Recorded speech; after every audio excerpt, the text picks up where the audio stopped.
a democratic republic of sports. The Sportsocracy with ESPN Asheville hosts Tank Spencer and Jeremy Greene. Welcome in to the Sportsocracy in the Wicked Weed studio on this Monday morning. WickedWeedBrewing.com. Drink different. Oh my gosh, Florida State. It was a bad Florida weekend State, for teams Syracuse. in this studio. Brian's Orange and my Knowles got tortured. Oh, Florida State and Syracuse both losing by 125 points this weekend. It was not good for you guys in the Sweet 16, but we are down to the Elite Eight in college basketball. Oh, and fucking Oregon State. Yeah, I mean, this makes sense. We got Baylor, Gonzaga, Michigan, Houston. Then we got Oregon State and UCLA. Yeah, Woo-hoo! yeah. Even I can even understand USC. But you know what we have in the Elite Eight? What's that? Beavers. Beavers. Elite Beavers. High-end, first-take Beavers. Oregon State beating Loyola Chicago. As soon as I buy into the Porter Moser Loyola Chicago thing, of course it doesn't work. So Sorry, Sister Jean. sorry, Sister Jean. I jinxed you. The kiss of death remains with Tank Spencer. Thank you very much. And I knew it wasn't going to go well for Syracuse against Houston. It was eventually going to catch up to them. The hot shooting was eventually going to disappear. And then your Florida State Seminoles. What happened? This is what happens when you switch everything. A smart coach goes, every time we run a high ball screen, your guard's going to go with our big guy? Okay. They scored 30 points in a row in the paint. Yeah. High school teams can't do that. Michigan just I mean, they outmanned you at every stage. Hey. I mean, you couldn't rebound, you couldn't shoot. It was incredible. Hey. And all this without Isaiah Livers. That's the thing that surprises me the most about this Michigan team. Hey, you want me to tell you a fun story about Michigan? Yeah. Fuck Michigan. Oh, you poor salty bastard. The salt is strong in this one. It was being in his house yesterday. It was like, I turned it off 12 minutes ago. I couldn't do it anymore. I couldn't watch it anymore. Mm-hmm. And you guys were talking about the referees a lot. No, they were bad. They were fucking terrible. Inconsistent. I mean, but that's college basketball. Right. I mean, we talk about this every year. They're inconsistent as hell. And once you get a reputation, that's what you are. Yeah. And Florida State has a reputation for that they reach a lot. And on the switch, they get very aggressive. And you got officials that aren't going to allow that shit. Yeah. Oh, so close yet so far away again for Leonard Hamilton. I keep wondering, is it really ever going to happen? No. For him? It's not. It's not. And it breaks my heart. I want it to happen for Leonard, and every year I fall for it, and every year I'm disappointed, just exactly like I am right now. Yep. But Juwan Howard living up to the Coach of the Year. You agree? I would say so. I don't know how you give it to anybody else. Mm-hmm. I mean, so. Juwan Howard's been so good that it's changing how Texas is searching for their coach. Now, you realize Roy L. Ivy's most likely going to get that job, right? Really? Yeah. Because I struggle to believe Chris Beard's leaving Texas Tech. I know that's who they want. He's a former Texas assistant. Mm-hmm. I don't understand why you would leave that job where you're safe as hell for the rest of your life to go to Texas. Oh, he's going to make more money. Okay. And 2 years from now, if he's not 25-3, they're going to be talking about firing him. Yeah. Well, it's a more prestigious school. It's his alma mater. Of course, that's going to be the discussion. And I don't think he's going to go. Really? I really don't. I mean, he's got a very affordable buyout. It's only $4 million. Lessons on Thursday. So, I mean, all the things set up for him to go. I just don't think he's going to. Yeah. And I'll be honest with you, if I'm him, I wouldn't either.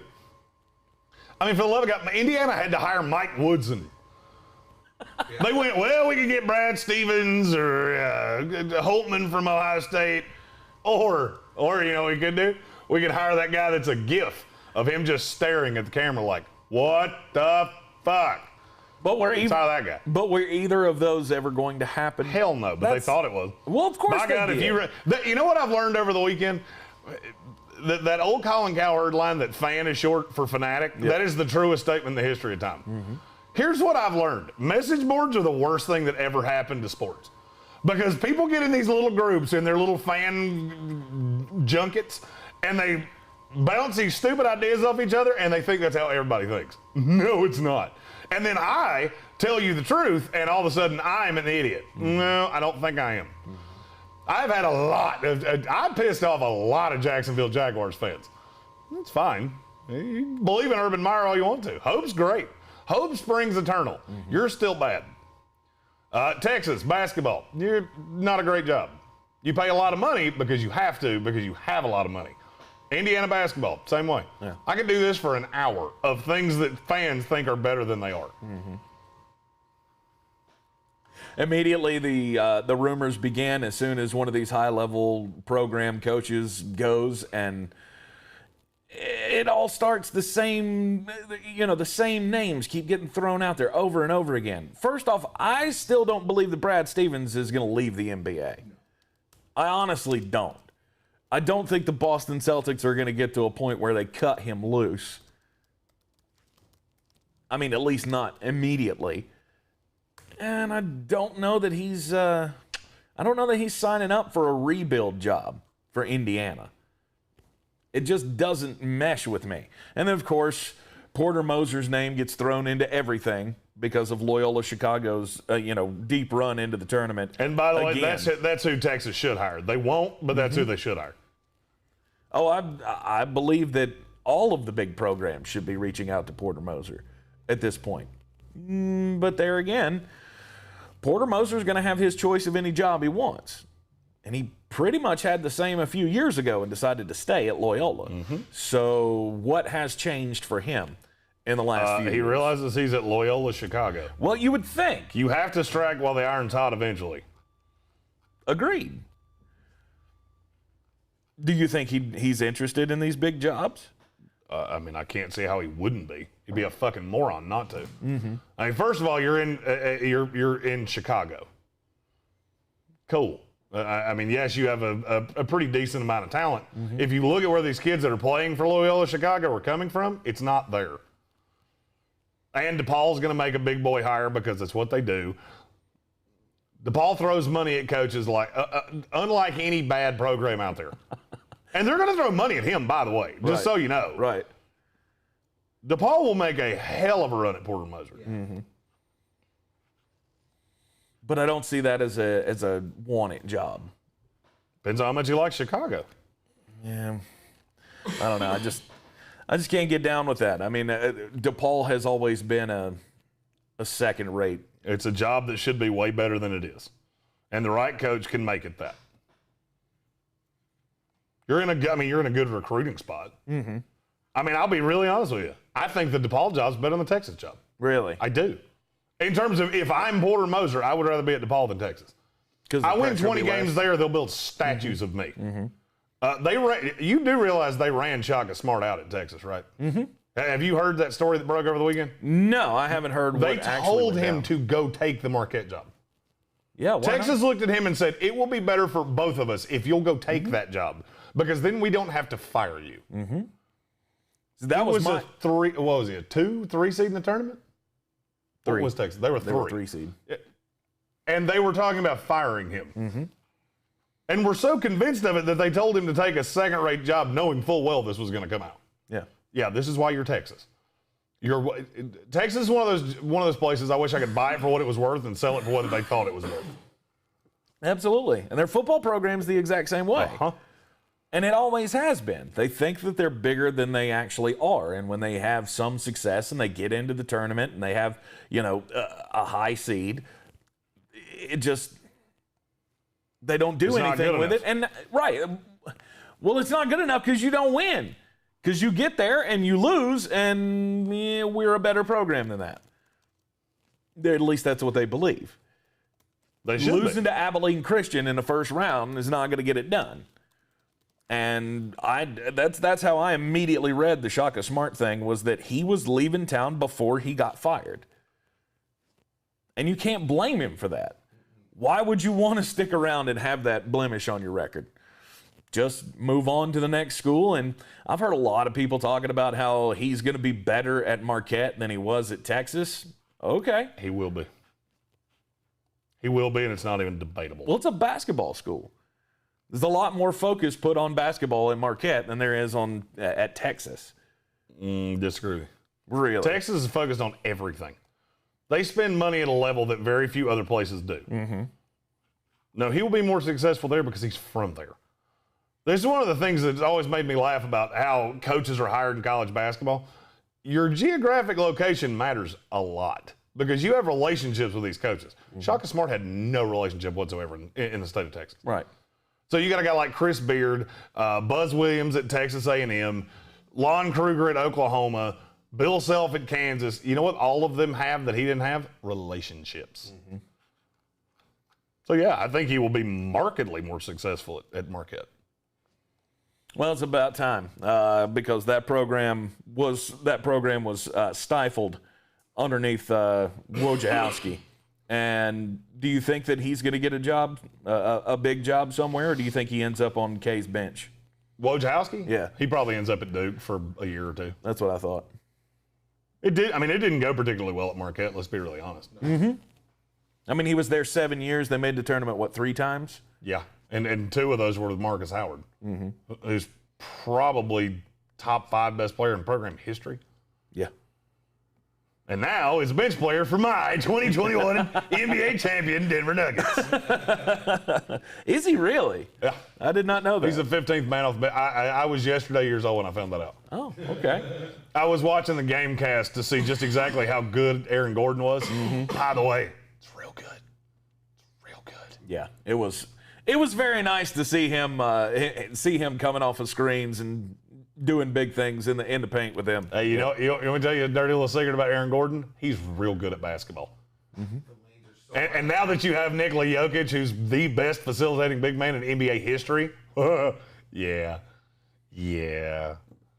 That's going to work out very nicely. I like it. I like it a lot. That will work out very nicely. But anyway, the Elite Eight is set, and we've got, 2 games today?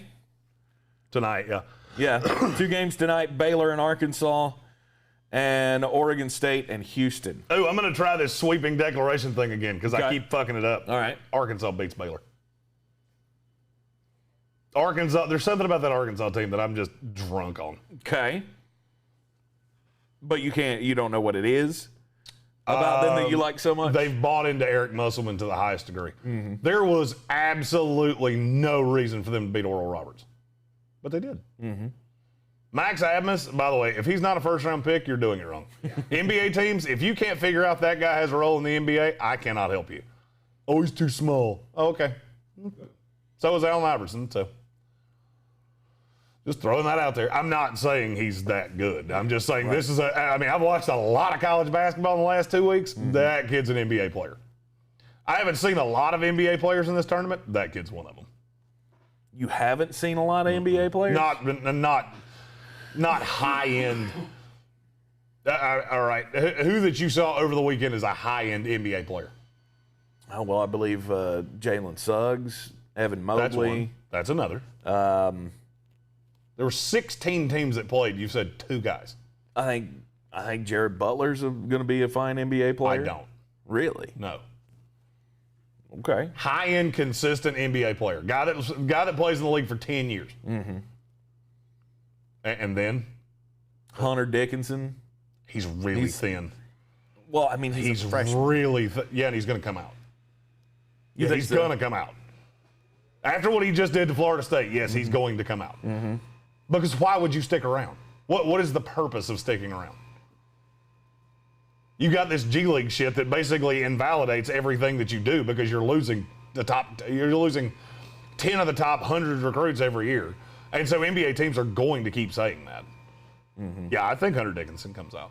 Okay. And do I look at him as a high-end NBA player? No.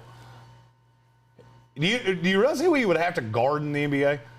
Nikola Jokic, Karl Anthony Towns, Andre Drummond, who's now the 4th option for the Lakers. Right. And he would get eaten. Mm-hmm. I don't disagree with that. I don't dislike the player. I'm just saying he's not an NBA player. Right. Like a couple of years of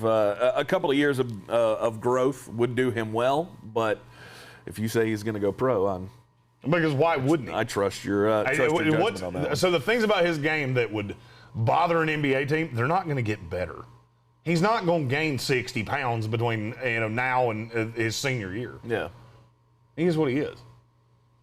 He's a stretch four that's got a little bit of range, and I think he's not going to be able to guard anybody in the NBA. Mm-hmm. That's been my biggest takeaway from this tournament. Is I really enjoy the college tournament. There's not a lot of high-end NBA players in this. I mean, hell, think about it. Scotty Barnes is a no-doubt top 10 pick. Yeah. Do you really feel like he was a high-end NBA player watching him yesterday? No. And I felt that way all year long. He was a very confused kid, is what I saw yesterday. I felt that way all year long. Moses Moody, that's the kid at Arkansas. That's an NBA player. Yep. Mm-hmm. Quentin Grimes. He's really small. I mean, and I understand that he's just not a scorer at the level that a guy like Abmas is. Mm-hmm. I mean, will he ever roll? Sure. But, I mean, I look at guys like Franz Wagner. That's a lottery pick.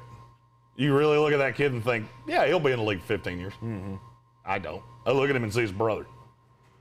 Lazy comparison, I get it, but that's what I see. I see a guy, and I just see a guy that's, yeah, you can shoot. You can shoot and you can pass. Yeah. Who the hell can you defend? Yeah. Nobody, baby. I believe that Gonzaga has again shown that they are the cream of the crop in college basketball, and I still believe that it is a crash course between them and Baylor.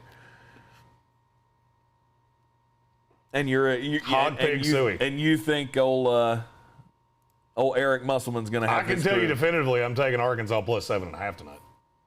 Okay. I will be plastered on Arkansas plus 7.5. Mm-hmm. That is too many points. That's way too many points. Baylor is getting the same number of points against Arkansas that Houston's getting against the Beavers. Think about that. You ever say something out loud and go, that sounds stupid? That's how I feel about that. Now, you're the X's and O's basketball guy. Can you tell me what Oregon State is doing to be this far into the tournament? Something that, I mean, I didn't even have them getting out of the first round. I don't think anybody did. So what has clicked for them? They're just, is it their fundamentals? Is it, what is there to like about Oregon State? I mean, the story's fun. You're asking me why they're getting here? Because there's not high-end talent in college basketball. Yeah. I mean, for the love of God, look at the teams they've beaten. They've beaten Loyola Chicago. Mm-hmm. I mean, I don't think there's anything deeper than that.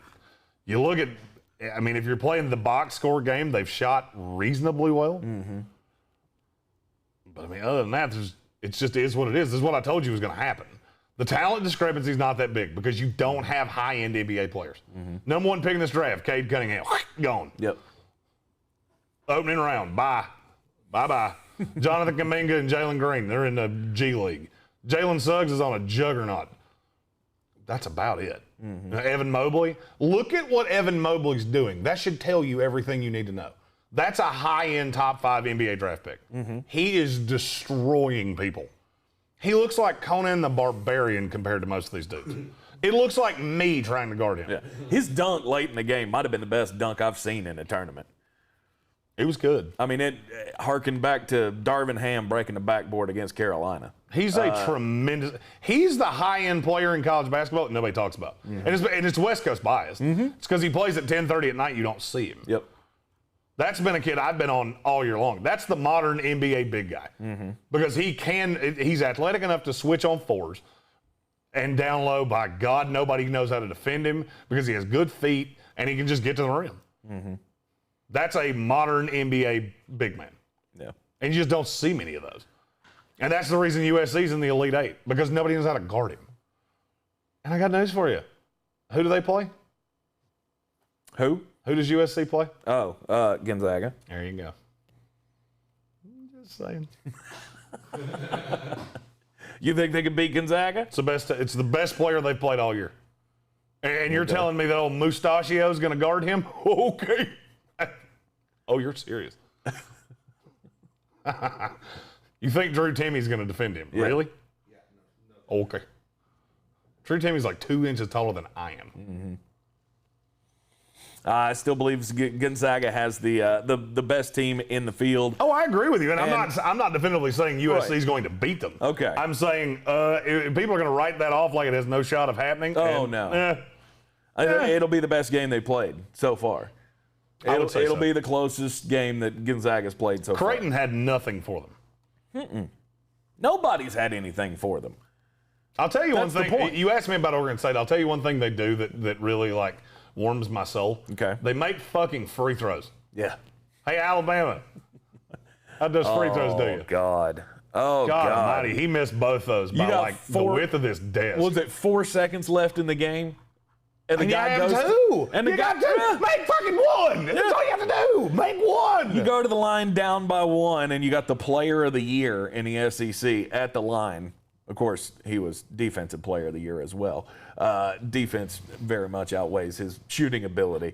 But Herbert Jones is standing there at the line, and he missed them both. And I went, yeah, this is done. This is over. And I give him credit for running the inbound play that Jeremy has just gotten his rocks off about when they hit the three-pointer at the buzzer to be able to send that game into overtime. But then I mean, it was just an onslaught by UCLA in the second in the overtime that. And the bad thing is that shot, no one will ever remember it. That will be on highlight reels of the tournament for the next 20 years. Yeah. Because that inbound play was perfection. Because Mick Cronin is the godfather of foul up 3. By the way, I hate that decision. I hate that decision. What, fouling up 3? Yes. That's the only way you can lose. The only way you can lose is to foul. They can tie you, but if you have, balls and say, hey, in overtime, we're fine, the only way you can lose is to foul. And maybe that's the old school coach in me. That's the only way you can lose that game. And by God, they wanted to. With everything they had, they wanted to. And Alabama went, And then they got to overtime and went, well, we got this far. This was good enough, right? Yeah. I've always thought fouling when you're up 3 is just kind of cheap. I don't like it. It's not cheap. I mean, I understand the strategy. Well, obviously the strategy is there, but to me, I mean, pressure him to hit the shot. To me, your chances are better if you pressure him to hit the shot than to foul him and extend the game and give him another opportunity, because you hit one, miss one, get the rebound. It makes it very likely that you could end up screwing that up. I don't like it, but Alabama was a team that I thought was destined for the Final Four. But as you said, you live by the 3, you die by the 3. And they only hit 7 out of 30, I think it was last night. What? You ever see something and you just go, oh, yeah. DraftKings just signed an official deal with the WWE to be their official gaming partner. What? Or you can gamble on rigged events? But that's not real, right? That's like It's still real to me, damn it. That's like DraftKings signing the Young and the Restless. But you don't know who's going to win. You still have to figure out. No, somebody knows. 100%. Somebody knows. 100%. Actually, a lot of somebodies know. 100%. See, this is the problem with gambling. How do you gamble on professional wrestling? Good God, is it all prop bets? I'm sure it is. How many times will you get the finishing move? No, that's scripted as well. You can't. You know what's not scripted? Francis Ngannou's not scripted. Yeah. Oh God, That's a bad fucking dude right there. oh God, he destroyed Stipe Miocic. What was it, 52 seconds into the second round? And he waffled him. That vision of his leg turned the wrong direction, that will live for eternity. Scorpion. I hate to see Stipe go out that way because that will be his last fight. Yeah. I hate to see him go out that way because he's one of the greatest heavyweights of all time. Mm-hmm. However, it was very fitting that to start the Ngannou era, he had to crumple one of the greatest heavyweights of all time. And he did. Mm-hmm. You know what the scary thing about Francis Ngannou is? What's that? He didn't know how to fight until about 2 years ago. Yeah. He was Kimbo Slice. He had a hell of a hook. Mm-hmm. But that's it. That's it. Mm-hmm. Now he can fight. And John Jones, let me give a little warning to John Jones. If you think you're going to crawl in the ring with that dude that is way bigger than you, it will end badly. I have zero. Alex Sanders talking about owning me on this one. I would. If you're about to tell me Francis Ngannou is not a high-end heavyweight, I will destroy you. Because he is. And if you want to see it, you're going to see it because he's going to fight John Jones, and it will end terribly badly. I understand Stipe's 39 years old, and people are overvaluing this fight. Mm-hmm. This is not what I'm talking about. Watch the last 5 fights of Ngannou's. How do you survive with him? Because now it's not a thing of you get him on the ground and this is immediately over. No. He knows how to get back up. Mm-hmm. Can he get on the ground and roll around with you? No, he doesn't have to. He doesn't. I loved watching the fight. I was sad that it ended so quickly, but I knew that was the possibility. When you go into the ring against a guy like Francis Ngannou who could just lay you out with one punch, you're playing with fire. I thought that Stipe would have a chance if he was able to, keep the game on the ground, be able to just tire out Ngannou. He'd have a chance, but he didn't get that chance. At every step, when Stipe tried to make a move, Ngannou had an answer for him. And he's just so fucking powerful. There's nothing he could do to get control on the ground. And I was very, very impressed. Ngannou's a guy that I have liked, but I didn't know that if he was going to be able to have the wrestling chops to be able to hang in a 5-round bout. He didn't need to. He absolutely didn't need to. And I don't think there's another heavyweight in the division that can stand up to it. So now I understand what Alexander's trying to tell me. John Jones has a 9-inch reach advantage against Francis Ngannou. I don't care. Sizable. I don't care. He doesn't throw hands like this. Mm-hmm. You're asking a dude to jump up 20 pounds. And he said going up's easier than going down. I don't disagree with you at all. Except when you have to go up against one of the heaviest-handed individuals I've ever seen. This is a terrible idea for John Jones, and he's going to fall for it. He's going to fall for it. The money's going to be too big. By the time this fight happens, he'll have fought one time in 2 years. Mm-hmm. Bad fucking idea. One of the things that's funny to me is that Ngannou is treated inside MMA circles like he's just a gigantic dude that throws big hands. Mm-hmm. No, he's not. He's one of the greatest coaches in all of MMA that has taught him how to fight. And if John Jones thinks he's going to get in there and swing with him, he will die. Ngannou will break him. This will be Cobra Kai all over again. This is Rocky. This is Rocky on pay-per-view. If he dies, he dies. Instead of sweep the leg, though, it's break the jaw. The fight here, the fight that should be happening here is no doubt. It's Ngannou and Derek Lewis. That's who should fight. It's not what's going to happen. It should tell you everything you need to know that Dana White, who is without a doubt the most honest and open commissioner, president, whatever of any sport. Mm-hmm. When he was asked, what would you be thinking if you were John Jones? His answer was, I think I'd be going down to 185.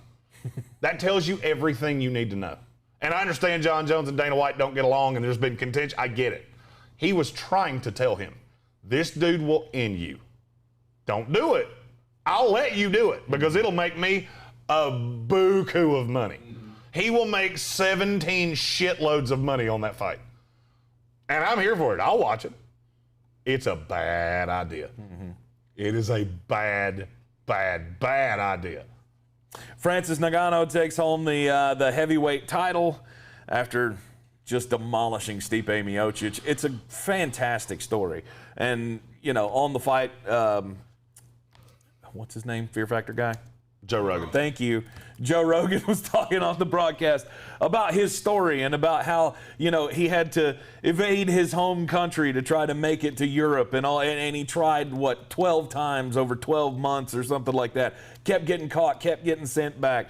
And now that he knows how to fight, now that he's been around for a while and is no longer just a haymaker guy, he might be the most dangerous man on the planet. Well, and here's the thing: a lot of people are going to get wrapped up in that he beat Stipe. Mm-hmm. Here's the thing that I have yet to hear anybody say. I'm sure somebody smarter than me has. The trilogy with Daniel Cormier took it out of Stipe. There's no doubt. You don't come out of shit like that the same way. Look at Cain Velasquez. Mm-hmm. The Junior Dos Santos trilogy sapped him. He was one of the best heavyweights of all time, and then he was nothing. You know why? Because you don't come out of those the same way you go into them. And Daniel Cormier is a super technical fighter. It just sapped Miocic. He's done. And he looked like he wanted to be done. Yeah. They put that belt on Ngannou, and Stipe looked like, thank God. Now I can go back to Cleveland and live the rest of my damn life. Is he from Cleveland? Yeah. Oh, I didn't know that. Yeah. So you guys will never be friends. Is that what you're saying? He's actually one of the few parts of Cleveland that I really like.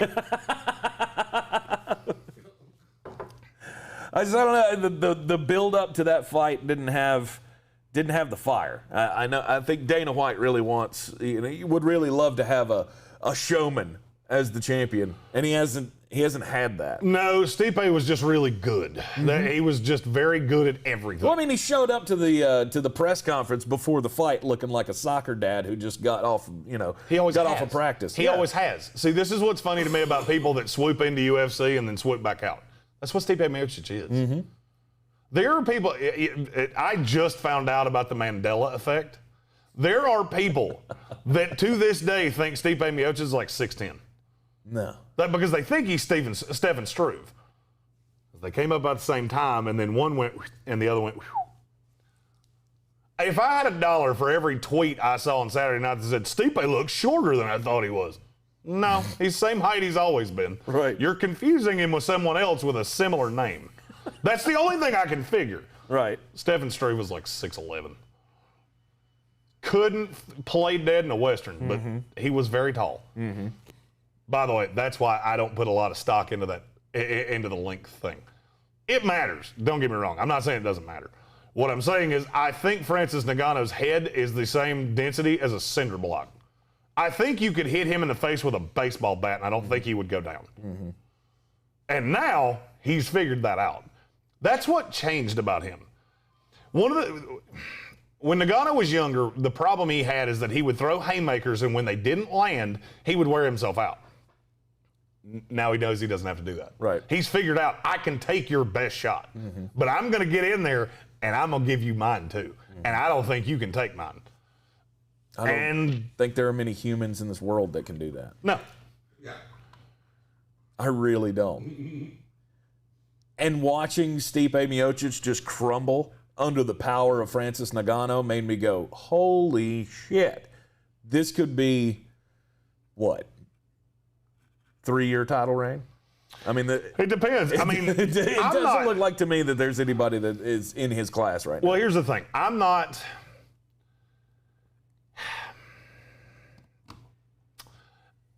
I am not cocky enough to say that I definitively know John Jones would lose this fight. John Jones is an elite, all-time level of fighter. Yes. However, I'm stuck on the fact you will have fought one time in 2 years. And that was against Dominic Reyes. And did you see Dominic Reyes when he fought the next fight against Jan Blachowicz? Mm-hmm. Didn't go well. And I'm afraid that fight took the same amount out of John Jones that it did out of Dominic Reyes. I just don't you can't take layoffs like this. I understand he's 33 years old. I get that. Mm-hmm. Still in the prime of his career. You can't take layoffs like this. You can't. Father Time is undefeated. I can give you 10 examples of this. Mm-hmm. George St. Pierre, the reason he won't come back to fight now, because he knows. He knows that all I can do is hurt my legacy, not help it. Mm-hmm. And I look at a guy like Ngannou who's going because now you become the legend killer. You end Stipe Miocic and then you end John Jones. And now you're the legend killer, and now you can call your shot for the rest of your life. Yeah. That's how I see that. You can disagree with me all you want to. And you might be right. That is firmly how I look at this. But I would kill to watch him fight Derek Lewis. But is there anybody out there that can stop him? Francis Ngannou. Or Ngannou, excuse me. So can anybody stop? Can anybody stop him? Do you think Derek Lewis can stop him? Him and Derek Lewis would be. Let's see how to put it. When Captain Marvel and Thanos met and just that whole shit went ka-toom, that would be the whole fight. I mean, already beaten Lewis, though, right? Those are two dudes. He's already beaten Lewis, though, right? I feel like you're right, but I'm blanking. I think he did. I'm pretty sure about a year and a half ago. Yeah, but that doesn't matter.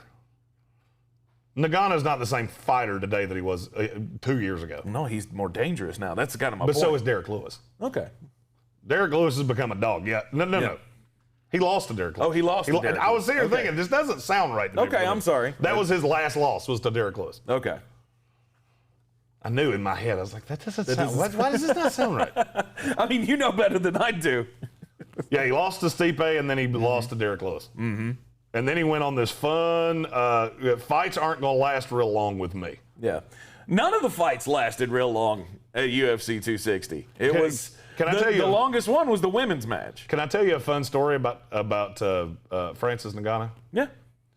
He's fought 5 times since the end of 2018. Would you like to hear how long his fights have been? Yeah. He went to 52 seconds in the second round with Stipe Miocic. 4 times before that. 45 seconds, 26 seconds, a minute 11, 20 seconds. Combined, he didn't fight 3 minutes in 2 years. Yeah. That should tell you, and I mean, I'm not talking, he didn't knock out, I mean, we're talking Junior Dos Santos, Curtis Blades, Cain Velasquez, Rosenstruik, Stipe Miocic. That ain't bad. Yeah. That ain't bad. At the end of the fight, when they flashed up the most knockouts among heavyweights in UFC history, he was like, what, 3rd on that list, I believe? And every dude on there he had knocked out within the last 2 years. Because Cain and Junior Dos Santos, they were all on that list. Well, and they were all on the backside. See, that's what Ngannou gets dinged for now. Is you've ended all these guys that are on the backside of their career. You're not wrong. I mean, you're not wrong in that. All right, who's he gonna fight? Really look around the heavyweight division and go, who was taking this fight? Daniel Cormier? Not a shot in hell. No. Not a shot in hell would he have gotten in the ring with him. He didn't have to. This is a big, scary human being. But so is Derek Lewis. God, I want to say that fight so bad. Please, just do it. Do it. Were you impressed with Vicente Luque? I'm going to be really honest with you. The only fight of this I watched was Stipe. Oh, that was the only one you watched? Oh, I was out. Yeah, you were out having fun. We know. I was doing stuff. Bars were open. You know, they weren't showing the fight. I recorded it. Watched all 6 minutes of it. But no, I didn't watch anything else. The Vicente Luque fight was pretty awesome. I mean, you could tell within seconds Tyron Woodley was not there. I was a bad little sportscaster this weekend. That's all right. You have to take some time off every now and then. You have to check out every now and then. And old Sean O'Malley, he did some stuff. The little spin kick that he keeps doing, somebody's gonna catch him on the chin when he tries to do that. You don't like Sean O'Malley? He's fine. He's fine.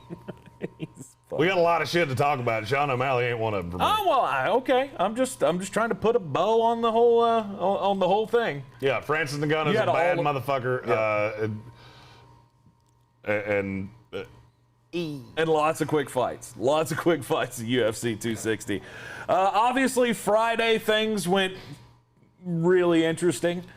That's what I want to talk When about. the NFL shakeup happened in the NFL draft, the first round of the NFL draft, and the Miami Dolphins made some waves. And the San Francisco 49ers, they saw an opportunity to go up and get the 3rd pick in the draft, and hats off to them. My question is why? Obviously, they're going to be targeting the quarterback. The things that I've been hearing over the weekend, though, is it's not the quarterback that any of us thought. I wouldn't think that they would go up to 3 to get Mac Jones. maybe I'm just underselling Mac Jones too much. Mac Jones fits in that offense really well. Kyle Shanahan preaches multiple things. One of them's accuracy, and one of them is the ability to throw with your upper body. Yep. Mechanics. You know what that tells me he's not trading up to do? Take Justin Fields. I can't tell you if it's Trey Lance or it's Mac Jones. I can tell you definitively it's not Justin Fields. Yeah, they're skipping his pro day. They're skipping his pro day. Yeah. The pro day is today. I think it is. And they're not going. Yeah, of course they're not. The last quarterback in this draft, of the 5, Justin Fields is 5. And guess who tried to tell you that a long fucking time ago? Hi. Keep telling me I'm wrong. I'm watching the same tape the scouts are. I showed it to him. It took me, 45 seconds? Pretty much. For you to go, Oh, I see it. Yeah. Oh, that's that thing you've been trying to tell me. It's not that you hate, you hate Ohio State. You don't respect Justin Fields. No, the tape's bad. It's bad, but bad. I have, in my life, I haven't been as confident that a quarterback is a bust one time. And you and I were partners for it. And I bet you can tell me who it was. In the last 3 years, who's the quarterback I flat out told you that's a fucking bust if I've ever seen one? Lamar Jackson. No. I didn't think Lamar Jackson was a quarterback. There's no one I'm talking about. Same draft class, though. Okay. Josh Rosen. Oh, Josh Rosen, yeah. I screamed that from the mountaintops and tried to tell anybody that would listen. It tells you a lot the way that teammates react to a guy. And Josh Rosen was a pariah at UCLA. I don't have those same fears with Justin Fields. His mechanics are god-awful. I've never seen a quarterback this mechanically bad that wound up being good. Mac Jones, the exact opposite. He's mechanically very solid. He's about as athletic as a wet fart, though. So that's, there is something that goes to that. Kyle Shanahan does not really seem to care, though. And I heard, I want to say it was with Jay Williams this morning. Dan Orlovsky was talking about the best quarterbacks that have ever played for Kyle Shanahan. You know they are? Matt Ryan and Jimmy Garoppolo. Yeah. You know what Mac Jones has in common with the two of them? What's that? He ran faster than both of them. His 4.8, whatever the hell it was. Yeah. That's faster than Matt Ryan and Jimmy Garoppolo. I'm in awe that we have gotten to a point where Mac Jones is going to be the third pick in this draft. I am as well. If you had told me going into this year that the top 3 were going to be quarterbacks, I don't know. I think if I had guessed 20 times, I don't think I would have been able to get these 3. It's a good point. Your guess would have been Trevor, Justin, and who? Trey Lance, probably. Trey Lance. Just solely because there was so much buzz about him a year ago. Zach Wilson, we didn't even know he was going to be the starter at BYU. Mac Jones, we didn't know he was going to be the starter at Alabama. Right. And you know what? I don't hate it. I'm very weird with quarterbacks. Okay. And I would say if you go back and listen to me over the last 10 years, my accuracy with quarterbacks is pretty fucking high. You know why? Because I don't care where you went to school. I don't live by those Bill Parcells rules because I think they went out of date a long damn time ago. The guys I missed on Deshaun Watson. I will admit that. Now, at the rate he's going, maybe I didn't miss that much. Yeah. But, my number 1 quarterback in that class, Pat Mahomes. It's recorded. You can go back and listen to it. You can read it. There are many places that you can find this. Pat Mahomes was my 1. It wasn't close. Now, I said I wouldn't take him in the top 10. Right. So I wasn't completely right. But I had him ahead of Trubisky. I had him ahead of Deshaun Watson. Josh Allen, I had him and Sam Darnold neck and neck the year that they came out. I didn't see Lamar Jackson as a quarterback, and I still don't. Right. And it's tomorrow, actually. Tomorrow is the pro days for Alabama and Ohio State, and everybody from San Francisco is going to be at Alabama's pro day. Yeah. Nobody's going to Ohio State. There you go. And that tells you everything you need to know. This is Mac Jones or Trey Lance. Yep. And I think Mac Jones will go 3. Now that there's been a deal, the question now is, what do the Jets do? You have the most valuable asset in the NFL. Because have you noticed that every team that's come out, you know what they all have in common? Who did they want? Zach Wilson. Zach Wilson. Yeah. So now it's a question of which do you want more, the bounty or the player? Mm-hmm. And Brian told me this morning, he said, it would suck to be the Jets GM right now. No, does it though? Does it though? Why? Because you really can't miss here. I mean, if you take the quarterback, everybody in the league's basically come out and said that's who we wanted. Mm-hmm. So you get a mully if you're wrong. He looked phenomenal at his pro day. And worst case scenario, you just look at the league and say, come get it. Well, you're obviously in a tough position because if you make the wrong call here, it's going to look bad. If you trade the pick and Zach Wilson becomes the next Joe Montana, and which that's people were saying after the pro day, that could be a problem. But if you get a whole bunch of picks, you're going to have to bank on the fact that Mike LaFleur and Rob Salah say they can make something out of Sam Darnold. And here's the thing: if they can't, it's going to be yet another bump in the New York Jets road. Mm-hmm. I understand the position. I think they have to take Zach Wilson at this point. I believe Trevor goes 1, Zach Wilson goes 2, Mac Jones goes 3. I have Trey Lance at 4. I could be convinced that's not a quarterback. At 4? Mm-hmm. I could be convinced Atlanta doesn't take a quarterback. But if they don't take a quarterback, who do they take? Penny Sewell. Penny. Or Kyle Pitts. Might take the best player on the board. Yeah. At some point, somebody's going to go, we can't let Kyle Pitts get past us. Mm-hmm. He's a generational talent.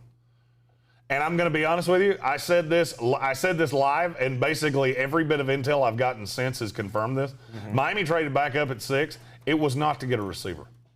It was to get Penny Sewell. Because they feel like they can either get Penny Sewell or Kyle Pitts at 6. Mm-hmm.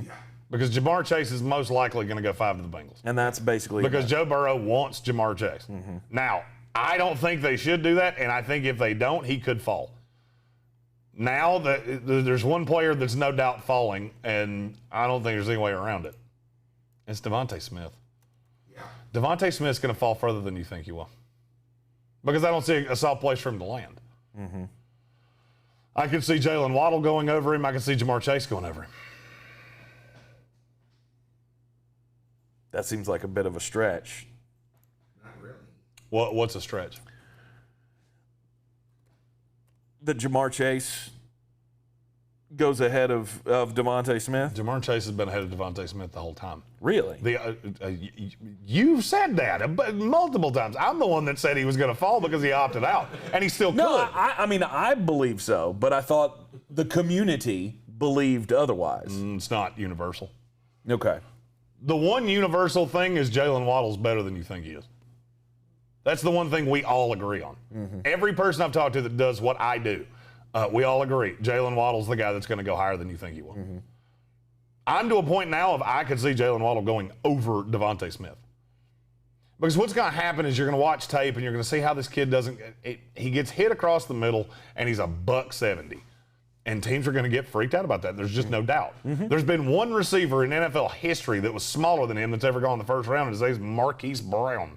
And I think he's 4'9". So how far do you think Devontae Smith falls? Are you wanting me to tell you a floor or where I think he would go? Where you think he goes? All right, let's be really honest about this.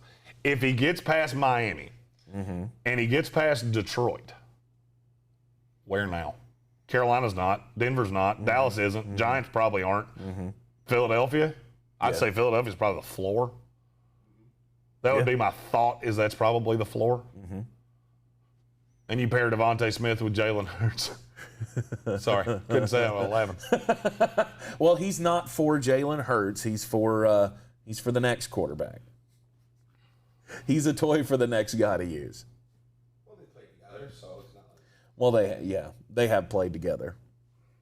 But there's still not a lot of people, I believe, that will look at that and go, yeah, Jalen Hurts, Devontae Smith, this is going to be a great field stretcher in the NFL. Oh, God, you're so wrong. Really? Oh, God. Philadelphia Eagle fans will be insufferable. Oh, God. Oh, they will be. They'll be insufferable. Oh, we got our quarterback, now he's got a number one weapon. Wrong. And guess what? You know what Philadelphia did? They gave themselves a ripcord a year from now. That extra one they got, nobody can figure out, and I even heard this morning too.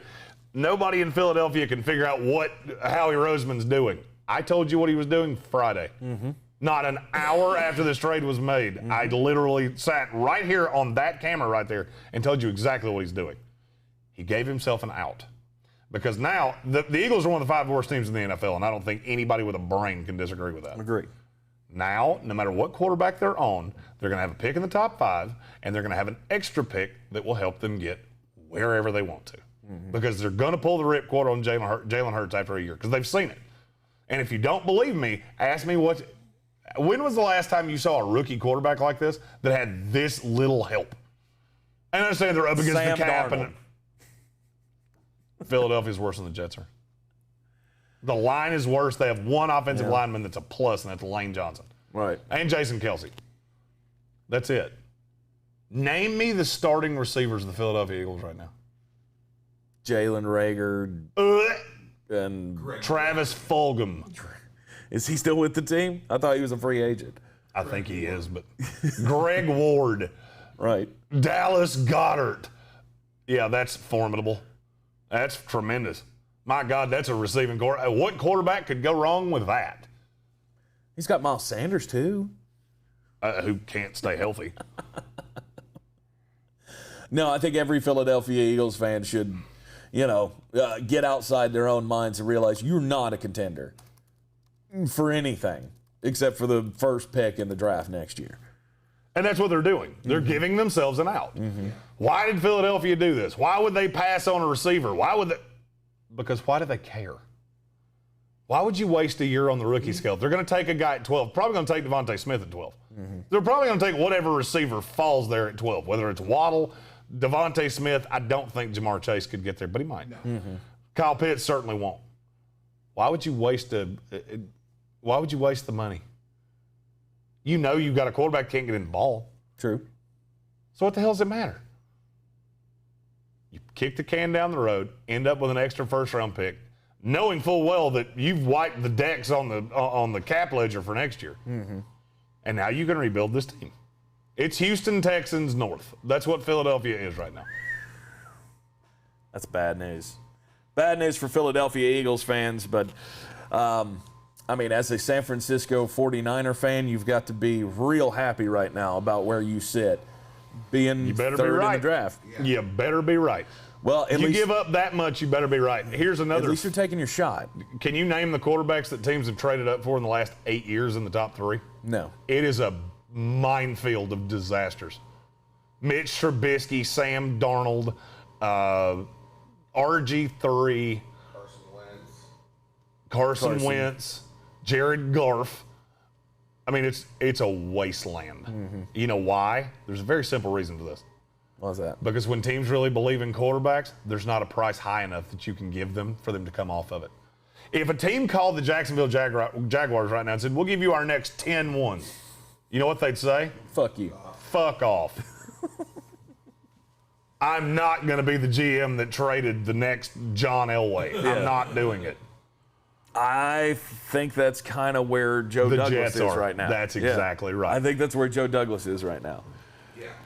Because honestly, what I think happened with that whole thing was that because we've all come to the conclusion that San Francisco offered this to the Jets. It got nowhere. And it got nowhere. Joe Douglas told him to piss down the road. Did he immediately and I got news tell for him you? that? Yes. Okay. And I got news for you. Here's something that a lot of people haven't thought about. Where'd Rob Salah come from? San Francisco. There you go. These are two of the most connected coaching staffs in the NFL. Yep. I would wager this probably happened over a beer. Hey, Rob, how's New York working for you? We're looking at making a trade. Nope. No. No. Barking up the wrong tree there, Puddin' Pants. I thought the timing of it was a little strange. It was like 45 seconds after the BYU Pro Day happened on Friday. That's not strange. All of this went down. That's not ironic, because here's what could have happened. Because I genuinely think Rob Salah wanted to make this work with Sam Darnold. I think he believes in the talent of Darnold, as do I. They watched the Pro Day, and everybody in the NFL watched it and went, there's nothing he can do. Yeah. You're stuck. You have to take this kid. You don't have a choice. You have no choice. And so they called Miami and they said, you know what? We love Zach Wilson. We love Mac Jones. We know one of the two of them will be there at 3.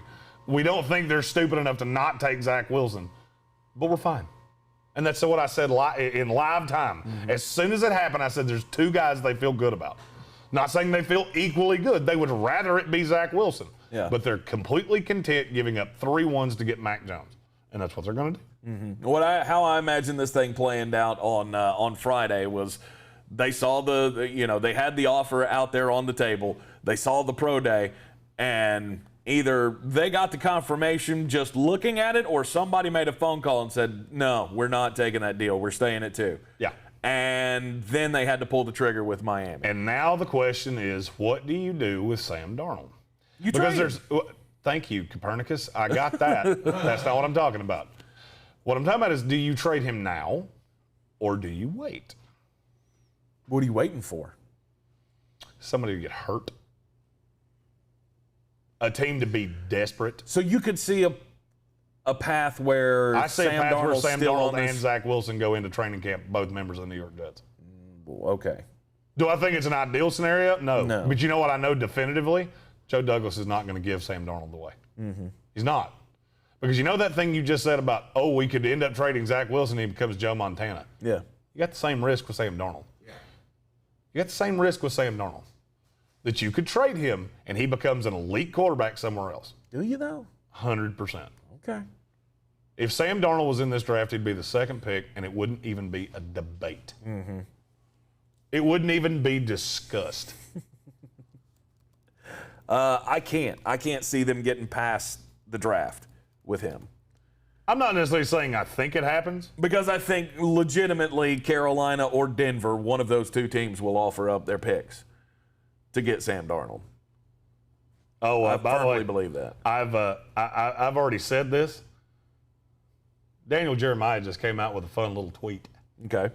Watch Denver make a run at Sam Darnold. Mm-hmm. Yeah. Makes all the sense in the world. Mm-hmm. I think Chicago will be and guess what? As well. The next person I hear say, a team should give up a 3 or a 4 for Sam Darnold. Okay, call with that. See how far that goes. Yeah. You know what it takes to get Sam Darnold? 9. Yeah. And if you do it quickly enough, we might give you 34. We might. Not completely convinced of that. All the way in. If I'm either of those teams, if I'm Carolina or I'm Denver and I can get a pick back, especially a high second round pick back, to me, that's a no-brainer. If you've got the ability to get Sam Darnold on your team and you can still wind up picking twice in the top of the 2nd round, fuck yeah, I'm all the way in on that one. Is that enough, though? Because now you're looking at the draft is shaking out, and you see where the quarterbacks are going to come from. So I'm going to squeeze all the blood from that stone that I can. If I'm Joe Douglas and I'm on the phone with Scott Fitterer or George Payton, I'm going to get everything I possibly can. What else are you going to do? That's the Joe Douglas role. Mm-hmm. Okay. You've called on every quarterback in the NFL. These 2 teams have that in common. They've called on every quarterback. Yes. You've made it very abundantly clear you don't believe in your current guy. What are you going to do? 4 quarterbacks are going in the top 4, most likely. Mm-hmm. You know where I can tell you definitively they're not going to fall? To 9. Mm-hmm.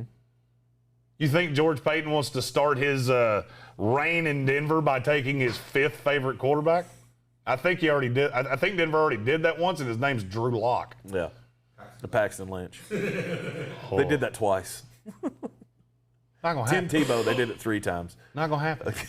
There's one way you can guarantee yourself a young, high upside quarterback, and it's by trading for Sam Darnold. Mm-hmm. And this I won't be shocked if this trade breaks in the next week. And I know I've been saying that. There's been a lot of up and down with the Jets. And now it's come to a point, and I got news for you. He can verify this. I'm pretty damn connected to the Jets. Yes. I know a lot of people that know a lot of shit. Mm-hmm. Now the consensus, for the first time since this season ended, there's a consensus coming out of Florham Park. Zach Wilson's the pick at 2. And they're going to auction Sam Darnold off to the highest bidder. Mm-hmm. And they're not going to just give him away. If you want him, you better come with a good offer because there are other teams. And I'll tell you, there's another team, and I'm telling you, just remember I said this, Seattle Seahawks. Really? Mm-hmm. Awkward. Have you noticed that the Russell Wilson thing, those rumblings are still happening? Yeah. Why?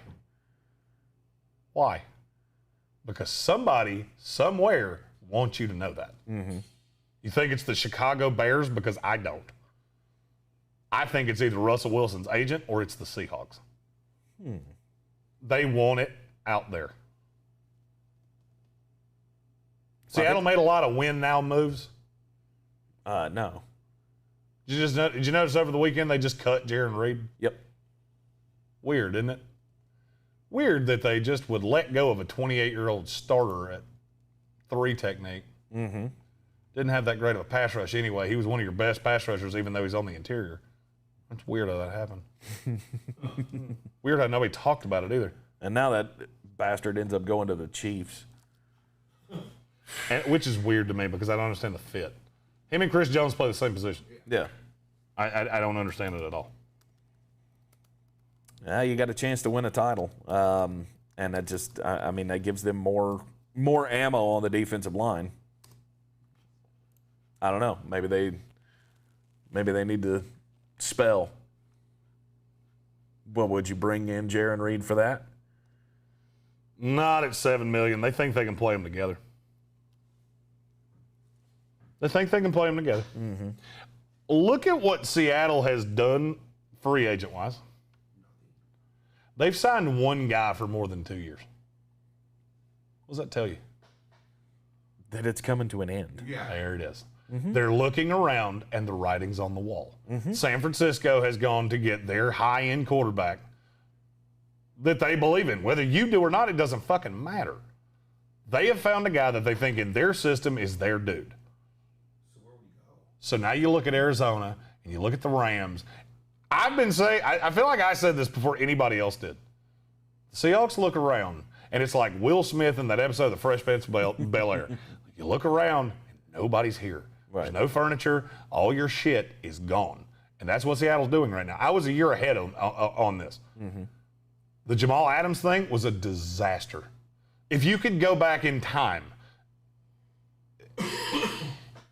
if Seattle as a brain trust could go back in time and not do the Jamal Adams deal, they would not do it 10 times out of 10.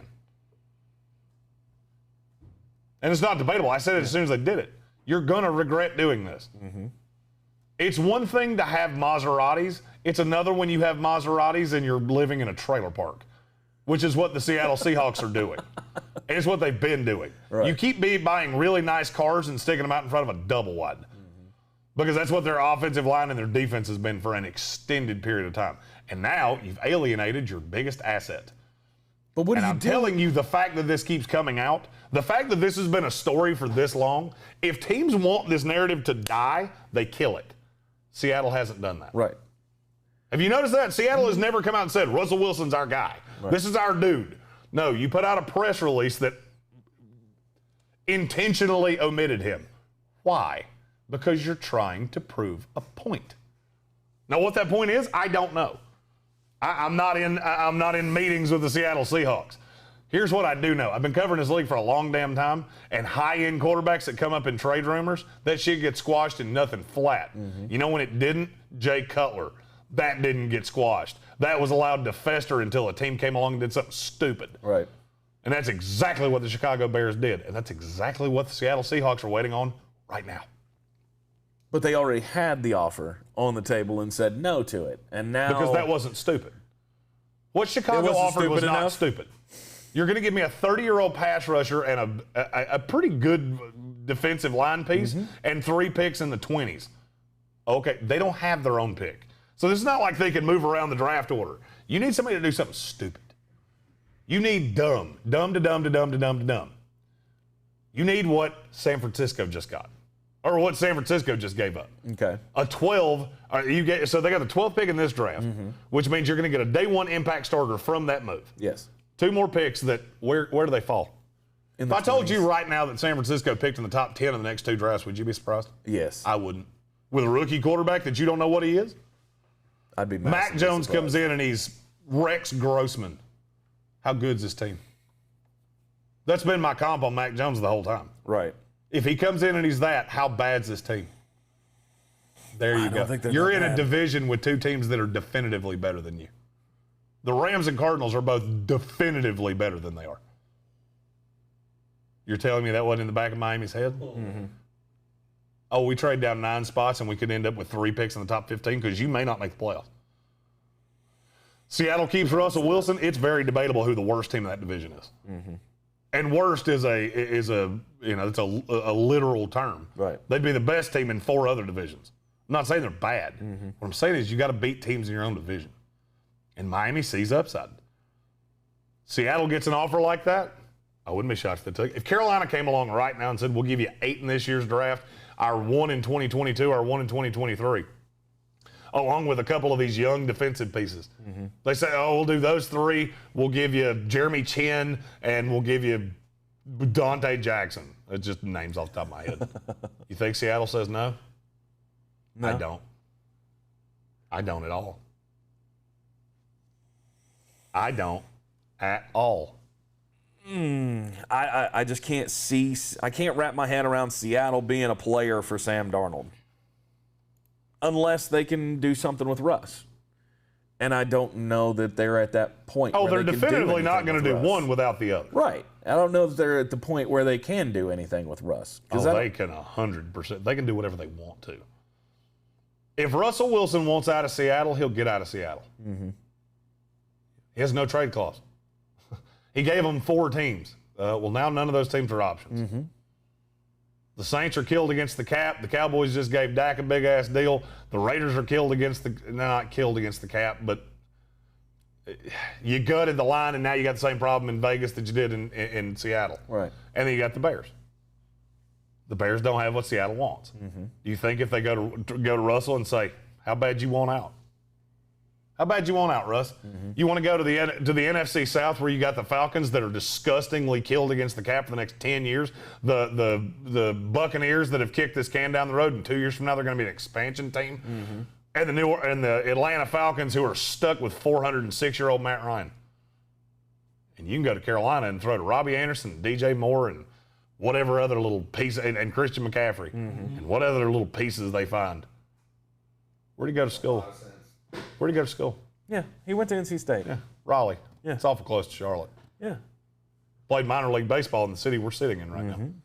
Makes a lot of sense. And there's somebody that wants you to know this. Couldn't tell you who it is. Could be Russell Wilson's agent for all I know. Could also be the Seattle Seahawks, who have done absolutely nothing to shut me up about this. None. Me or anybody else. Mm-hmm. This has been the number one topic in sports talk for a month. I think it's more of a long game thing for them, though. What's the long game? Is that the longer this drags out, the longer this takes, the higher the price will be. That's stupid. That's all right. That's one of the dumber things I've heard you say. How many teams at this point have not locked into a quarterback? It's 3. Yeah. We're at 3. So now you have 3 potential bidders. You had 13 a month ago. This is not a long game. They're waiting for somebody to do something stupid. They're waiting for all the chairs to be pulled away and somebody's ass to not be sitting in one. Right. Because that's when Carolina shows up and goes, we'll do something stupid. We'll give you 5 ones. And I could easily see it happening because Russell Wilson's worth it. And I will tell you this. I know we're in a Panthers market, and I have killed the Panthers probably more than anybody in this state. Mm-hmm. With Russell Wilson, they're a Super Bowl contender. Where'd Scott Fitterer come from? Seattle Seahawks. Yep. Woo! Yep. I've been waiting for you to do that. Yep. I gave credence to this Carolina thing knowing because he really loves to throw that Scott Fitterer thing out there. Yeah. Scott Fitterer came from Seattle. And I'm just saying there's a dumb domino left to drop, and I feel like it wears a 3 on its back. Yeah. And Fitterer I think he was the scout that got Russell Wilson. Very well could be. I think he was the scout. I know they're close, time. I can tell you that much. Mm-hmm. And just so you know, I'm not pulling this out of my ass. Mm. This has been said by people that are infinitely smarter than I am. Mm-hmm. We have a lot of shit to do today. We do. We do. We've got a lot of free agent grade videos that are going to be coming out later on today. NFC East, NFC North. Yep. Oh, buttons. Buttons. Ooh. Which one are you looking No. for? Nice. We got the free agent grade videos continuing to come out. Remember, any team that you follow, we've got a playlist for your team in the Sportsocracy. Be sure to like and subscribe to the channel. Team needs are coming out next week, and now our YouTube channel is sectioned off by team. We'll be doing content on your team every week until draft day. That's right. And we're not going to sleep a lot. Yeah. This is me caffeinated and well rested. This is probably the last time you're going to see that until after the draft. Don't forget to join us this afternoon in the Sports Tank with Jeremy Greene on ESPN Asheville, 92.9 FM, 880 AM, and 1400. You can hear it everywhere on the iHeartRadio app. If you are not with us here in the Asheville area, we will have, again, the free agent grade videos continuing to roll out over the next few days. This is going to be our new MO, our modus operandi is going to be just pumping out all the draft content that we can until said day. And we've all got of our 3 prospects, weeks we'll left, have and grades on all the prospects. We're going to do team, after we're done with free agent grades, we'll be doing team needs for the draft. No matter who your team is, we will be talking about your team in the coming weeks a lot. I'm going to be so sick of the NFL draft by the time it gets here that... That boy ain't right. Nope. No.